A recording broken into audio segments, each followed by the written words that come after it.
In the vast expanse of Utah's red rock country, where ancient sandstone formations reach toward endless blue skies, the high desert holds its secrets close. This is a land where Native American petroglyphs tell stories thousands of years old, where Mormon pioneers carved out settlements against impossible odds, and where the silence can be so profound it seems to echo. It was in this unforgiving yet breathtaking landscape that one man's ordinary Tuesday morning commute would become one of Utah's most enduring mysteries. If you enjoy real mysteries like this one, please subscribe to the channel and hit the notification bell so you don't miss any cases. Robert Bobby Hayes was the kind of man who made small-town Utah work. At 42 years old, he had driven the same school bus route through the winding canyon roads outside of Moab for nearly 15 years. Every weekday morning at exactly 6:15, his battered yellow bus would rumble to life in the depot parking lot, and Bobby would begin his methodical journey through the scattered communities that dotted the desert landscape. Those who knew Bobby described him as a man of unwavering routine. He lived alone in a modest trailer on the outskirts of town, having never married after his high school sweetheart moved to Salt Lake City in the early 70s. His life was simple but purposeful. He attended the local Lutheran church every Sunday and volunteered to drive elderly residents to medical appointments on weekends. The children on Bobby's route adored him. He kept a jar of peppermint candies on his dashboard and knew every student by name. Sarah Mitchell, who rode Bobby's bus throughout elementary school, would later recall how he always waited an extra minute for her younger brother Tommy, who struggled with learning disabilities. Mr. Bobby never made Tommy feel bad about being slow, she remembered. He'd just smile and say, "Take your time, buddy, we've got nowhere more important to be." Bobby's relationship with the families extended beyond his professional duties. During harsh winter storms that made the canyon roads nearly impassable, he would call parents personally to let them know if he was running late. When the Henderson family's grandfather passed away, Bobby attended the funeral and helped carry the casket. When young Maria Gonzalez broke her leg and couldn't walk to the bus stop, Bobby would drive his personal truck to her front door on his own time to make sure she got to school. Bobby's routine was as predictable as the sunrise over the La Salle Mountains. He would wake at 5:30, brew coffee, and eat scrambled eggs and toast while listening to the weather report. By 6 o'clock, he was dressed in his standard uniform of khaki pants, blue shirt, and worn work boots. He would drive his pickup to the depot, perform his inspection of bus number 23, and begin his route by 6:30 sharp. The route covered 60 miles of Utah's most challenging terrain. Starting from Moab, Bobby would wind through narrow canyon roads, past towering red sandstone cliffs carved by millions of years of wind and water. His first stop was at the Johansson Ranch, where 3 siblings waited by a weathered mailbox that had survived decades of desert storms.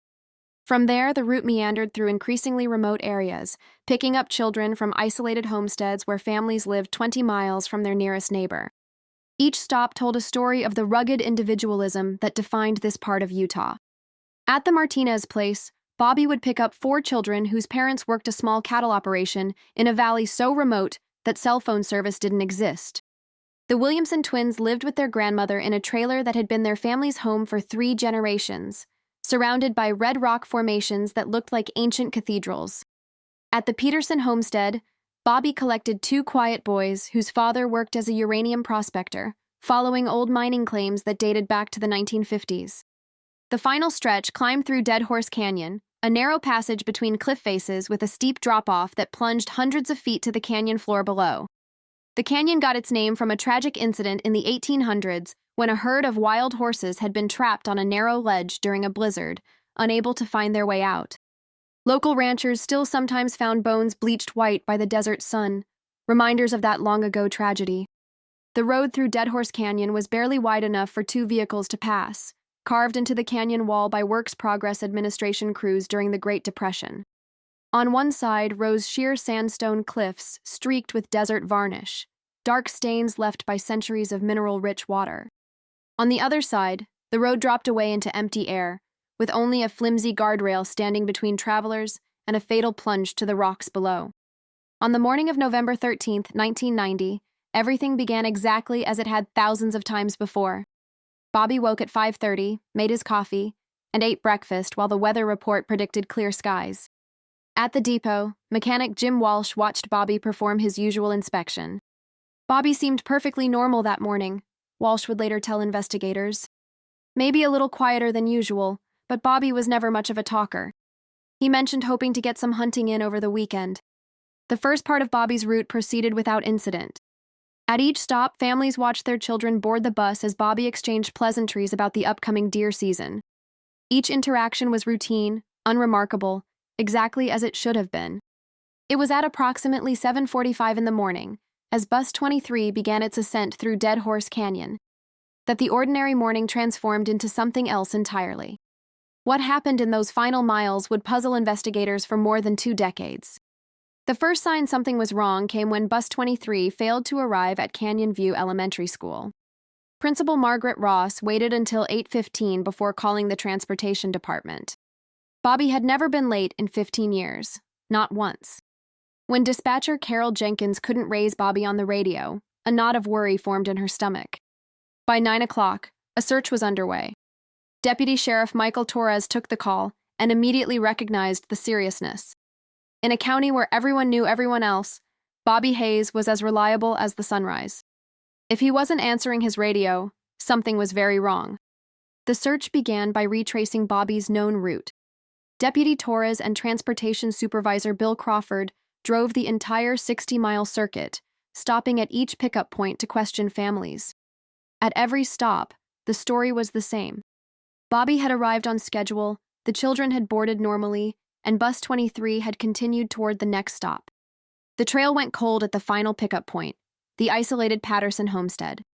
17-year-old Jenny Patterson had boarded at 7:30, and her father Pete had watched the bus continue up the canyon road. That was the last confirmed sighting of Bobby Hayes and Bus 23. When the search team reached the most treacherous section of Canyon Road, they made a haunting discovery.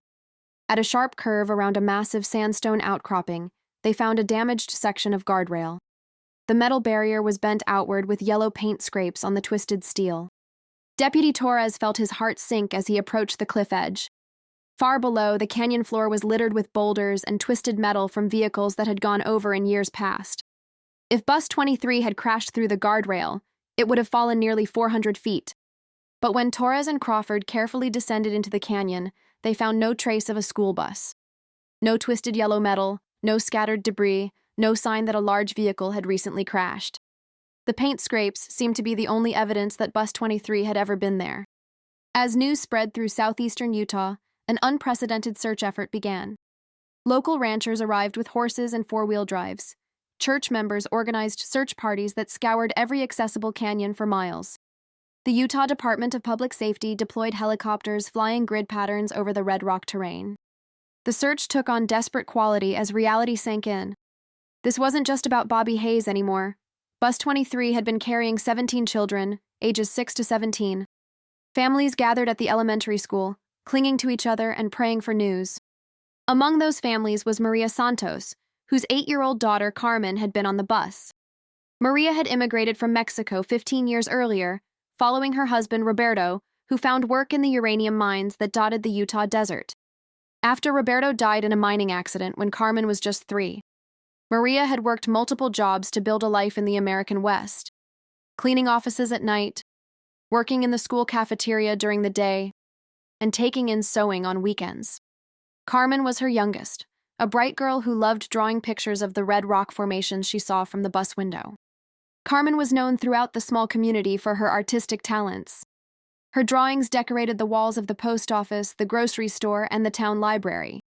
She had a particular gift for capturing the way sunlight played across the desert landscape at different times of day, creating pictures that seemed to glow with inner warmth. Her favorite subjects were the towering rock spires near Dead Horse Canyon, which she would sketch over and over, each drawing revealing some new detail she had noticed during her daily bus rides. Carmen always talked about Mr. Bobby, Maria would remember through tears. She said he was like a grandfather to all the kids. She trusted him completely. We all did. Every morning she would run to the bus stop with her backpack full of new drawings to show him. He would always take time to look at each one and tell her how talented she was. The Santos family represented the multicultural fabric that had always defined this part of Utah. Mexican-American families had been part of the region's history since the railroad construction boom of the early 1900s, when workers came north seeking opportunities in mining, ranching, and agriculture. By 1990, Families like the Santos had been in the area for generations, their children growing up fully American while maintaining connections to their cultural heritage. As the search entered its second day, FBI agents arrived from Salt Lake City. Special Agent Linda Morrison established a command post at the Moab courthouse. Morrison had worked kidnapping cases throughout the Mountain West, but nothing like this. The disappearance of an entire school bus was unprecedented. The FBI's investigation began with intensive background checks on Bobby Hayes. Could the trusted driver have been involved in his own disappearance? What they found was a man whose life was an open book. Bobby's finances showed modest savings and no unusual transactions. His trailer was neat and orderly with no signs of hasty departure. Dr. James Whitfield, a criminal psychologist consulting on the case, found no evidence supporting the theory that Bobby had orchestrated his disappearance. Everything we learned about Robert Hayes suggested a man deeply rooted in his community, Whitfield noted. The idea that he would harm the children in his care was inconsistent with his character. As months passed without answers, the investigation expanded to consider other possibilities. Could the bus have been hijacked? The remote location and narrow canyon road seemed to make this unlikely, but investigators couldn't rule it out entirely. They began conducting extensive interviews with truck drivers, traveling salesmen, and anyone else who regularly used State Route 191, searching for witnesses who might have seen something unusual on the morning of November 13th. The investigation team also expanded their search to include examination of similar disappearances throughout the Mountain West. FBI databases revealed several cases of missing persons in remote areas of Colorado, Nevada, and Arizona that shared disturbing similarities with the Bus 23 case. In each instance, victims had vanished without a trace in isolated locations, leaving behind minimal physical evidence. Special Agent Morrison began to suspect that they might be dealing with something larger than a single criminal act. The sophistication required to make an entire school bus disappear without a trace suggested the involvement of individuals with significant resources and expertise. This was not the work of opportunistic criminals or local troublemakers. The interviews yielded tantalizing but frustratingly vague information. A trucker named Dale Morrison reported seeing a yellow school bus on the canyon road around 8 o'clock, but the distance and early morning shadows made it impossible for him to be certain it was Bus 23. He noted that the bus seemed to be traveling slower than usual, but attributed this to the challenging road conditions in Dead Horse Canyon. A rancher named Tom Bradley thought he had heard what sounded like a large vehicle somewhere in the distance around the same time, but the echoing nature of the canyon made it impossible to determine the direction or exact location of the sound. Bradley knew the area intimately, having worked cattle in those canyons for more than 30 years, and he was certain that whatever he had heard was larger than a pickup truck or passenger car. Local pilot Steve Garrett provided the most intriguing lead when he reported seeing unusual activity in a remote desert area about 20 miles from the canyon road. Garrett had been flying his small Cessna to Salt Lake City on the morning of the disappearance when he noticed several vehicles parked in an area where vehicles rarely went. The location was accessible only by rough four-wheel drive trails that wound through nearly impassable terrain. "I circled around to get a better look because it struck me as odd," Garrett explained to investigators. "There were maybe 4 or 5 vehicles down there, including what looked like a large truck or maybe a motorhome. They were parked in a natural amphitheater surrounded by red rock walls, completely hidden from any road. I couldn't figure out what anyone would be doing in such a remote location." When investigators reached the location, they found tire tracks and evidence of recent activity, but forensic analysis proved inconclusive. The families struggled to maintain hope as months became years without resolution. Support groups formed, bringing together parents dealing with an unimaginable situation that had no precedent in their experience. How do you grieve when you don't know if your child is dead or alive? How do you maintain hope while preparing for the worst possible news? The community response was extraordinary in its scope and duration. Local churches organized prayer vigils that continued every Sunday for more than 2 years. The Moab Chamber of Commerce established a reward fund that eventually grew to over $50,000 for information leading to the recovery of the missing bus and its passengers. Volunteers from throughout the region donated thousands of hours to search efforts, combing through every accessible canyon, valley, and desert plain within a 100-mile radius of the disappearance site. Carmen Santos's mother, Maria, found herself caught between hope and despair, trapped in a limbo that seemed to have no end. "Every morning I would wake up thinking maybe today would be the day we got news," she recalled years later. Every time the phone rang, my heart would stop. I would see other mothers with their children and feel this terrible mixture of joy for them and agony for myself. I kept Carmen's room exactly the same, with all her drawings still taped to the walls, because I needed to believe she was coming home. The psychological toll on the families was immense. Several parents required hospitalization for stress-related conditions. Support groups became lifelines, providing safe spaces where parents could share their fears, their guilt, and their desperate hope without judgment. Professional counselors donated their time to help family members cope with what psychologists termed ambiguous loss, the unique trauma of not knowing whether a loved one is dead or alive. Dr. Patricia Williams, a grief counselor who worked extensively with the Bus 23 families, observed that the uncertainty created a form of psychological torture that was in some ways worse than confirmed death. When someone dies, you can begin the grieving process, she explained. But when they disappear without a trace, you're frozen in time. Part of you hopes they're still alive, while another part tries to prepare for the worst. It's an impossible situation that can destroy families if they don't get proper support. Local search efforts continued throughout the 90s and into the new millennium, sustained by a combination of professional determination and community solidarity that became legendary throughout law enforcement circles. Tom Bradley, a dedicated rancher who thought he'd heard the bus that morning, became the unofficial leader of civilian search efforts. Bradley organized weekend search parties that explored every accessible canyon within 50 miles, methodically documenting their progress on detailed topographic maps. Bradley's commitment to finding the missing bus and its passengers went far beyond casual volunteerism. He invested his own money in specialized equipment, including high-powered binoculars, GPS units, and eventually metal detectors. He learned to read satellite imagery and studied geological surveys to identify areas that might conceal a buried vehicle. His ranch became an unofficial headquarters for search operations, with volunteers gathering there every Saturday morning to receive assignments and coordinate their efforts. Those kids could have been my grandchildren, Bradley would explain to anyone who asked why he devoted so much time and energy to the search. In a community like this, we take care of each other. We don't give up on our own. Every child who rode that bus was part of our extended family. In spring 1991, Bradley's persistence paid off in an unexpected way. During a search in a remote area about 30 miles from the canyon road, his team discovered what appeared to be part of a school bus seat cushion wedged in a rock crevice. The yellow vinyl material was faded and torn by exposure to the harsh desert environment, but it seemed consistent with the type of seating used in school buses during the late 1980s. The discovery generated tremendous excitement and renewed hope among the families and search teams.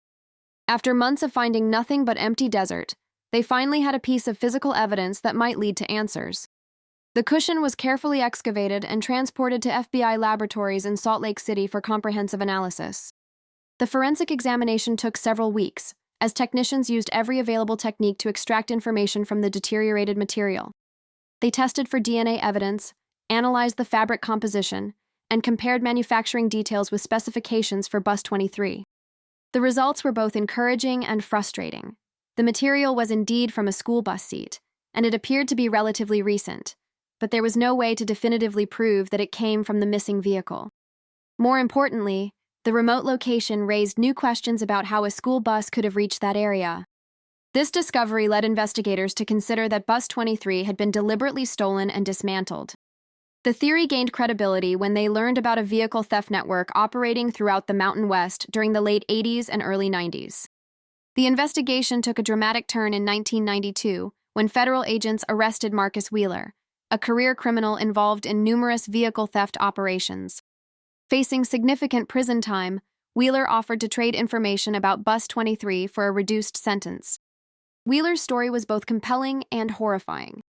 He claimed Bus 23 had been targeted by the theft ring, but the operation went catastrophically wrong. When criminals stopped the bus, Bobby Hayes resisted more forcefully than expected. In the struggle, shots were fired and both Bobby and several children were killed. Faced with multiple homicides, the criminals panicked and eliminated all evidence. According to Wheeler, the bodies were buried in remote desert locations, and Bus 23 was completely dismantled within 24 hours. The parts were distributed to salvage yards throughout the region, making tracing nearly impossible. Wheeler's account explained many puzzling aspects of the case, but raised serious credibility questions. He was unable to provide specific details about burial locations, claiming he wasn't directly involved in that aspect. FBI agents spent months attempting to verify Wheeler's account, but were unable to find physical evidence supporting his claims. The investigation was further complicated when several key members of the alleged theft ring died in unrelated incidents during the following years. As the investigation continued without resolution, families faced an agonizing decision. Should they accept Wheeler's account and begin grieving, or continue hoping their loved ones were still alive? Different families made different choices. Maria Santos refused to give up hope. "Until someone shows me my daughter's body, I will believe she is coming home," she declared in 1993. "I will never stop looking for her." The case gradually faded from national attention, but in southeastern Utah, the disappearance remained a defining event. Local search efforts continued sporadically, and new technologies brought fresh hope. Satellite imagery, advanced DNA analysis, and sophisticated ground-penetrating radar offered new possibilities for finding answers. In 2003, the FBI reopened the case with a focus on new forensic technologies. Special Agent Sarah Martinez expressed cautious optimism about finally resolving the mystery using capabilities that didn't exist in 1990. The renewed investigation yielded several promising discoveries. Enhanced forensic analysis of the seat cushion revealed trace DNA consistent with some missing children. Satellite imagery identified previously unknown locations where vehicles might be buried. Most significantly, specialized search teams found fragments of yellow-painted metal buried in sand 40 miles from the canyon road. The metal fragments were consistent with school bus construction from the late 80s. The location was accessible by four-wheel drive but completely hidden from roads, an ideal spot for criminals to bury evidence. In 2007, construction workers building a new highway discovered human remains in a remote desert area 60 miles from the original disappearance site. DNA analysis revealed that several remains belonged to individuals who had been on Bus 23, but others showed no connection to the missing persons. The discovery provided partial closure for some families, but raised new questions about the fate of others still missing. Forensic analysis suggested the crime was more complex than originally thought, involving multiple perpetrators and burial locations. In 2013, more than 23 years after the original disappearance, the case received its most significant breakthrough when a group of recreational hikers made a discovery that would finally provide concrete answers to questions that had haunted southeastern Utah for more than 2 decades. The hikers were exploring a remote canyon system about 30 miles from the original search area, following ancient Native American trails that wound through landscapes unchanged since prehistoric times. The canyon they were exploring was known locally as Whispering Rocks, named for the way wind through the narrow passages created sounds that resembled human voices. Few people visited the area because it required technical climbing skills to access safely. The canyon walls rose nearly vertically for hundreds of feet, creating a hidden world at the bottom that was invisible from above. While taking a break in the shade of a massive boulder, one of the hikers noticed something metallic glinting in the red sand at the bottom of a steep ravine. The object was partially buried and might easily have been overlooked, but the afternoon sun hit it at just the right angle to create a reflection that caught the hiker's attention. Climbing down to investigate, the hikers found a set of keys buried in the sand. The keys were heavily corroded and weathered by more than 2 decades of exposure to the harsh desert environment, but they were still recognizable as the type used for commercial vehicles. More importantly, one of the keys bore a faded plastic tag with the number 23 clearly visible. The discovery of Bobby Hayes' keys provided the first concrete physical evidence directly linking Bus 23 to a specific location since the original disappearance. The hikers immediately contacted local authorities, and within hours the remote canyon was swarming with FBI agents, forensic specialists, and search teams equipped with the most advanced detection equipment available. The canyon where the keys were found was extremely remote and accessible only by rappelling down cliff faces or following treacherous trails that even experienced four-wheel drive vehicles could barely navigate. The area had never been searched during the original investigation because it seemed impossible that a full-size school bus could have been transported there. However, intensive investigation of the canyon revealed that appearances were deceiving.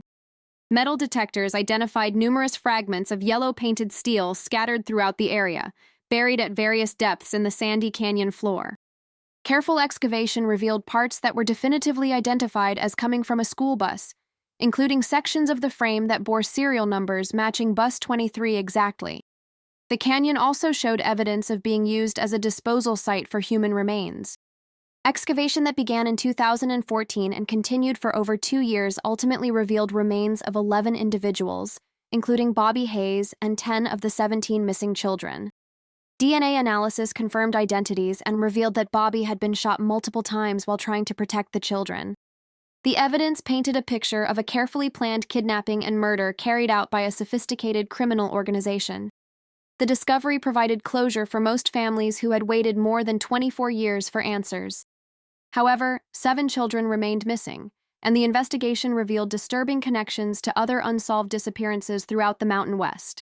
FBI investigators discovered the existence of a criminal network specializing in kidnapping, human trafficking, and evidence disposal in remote desert locations. In 2016, federal prosecutors announced indictments against 14 individuals alleged to have been involved in the murders.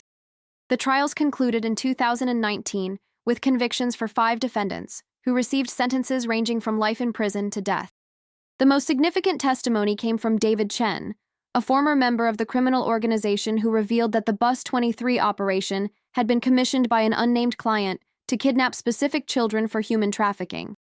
The plan called for eliminating Bobby Hayes and transporting the children to a facility where they would be prepared for sale worldwide. However, Bobby's unexpected resistance led to multiple deaths, forcing the organization to eliminate all evidence by killing the remaining children and disposing of all physical traces of their crime. Today, the Red Rock Canyons of southeastern Utah continue to guard their secrets. While legal justice was served for some victims, 7 children from Bus 23 have never been found.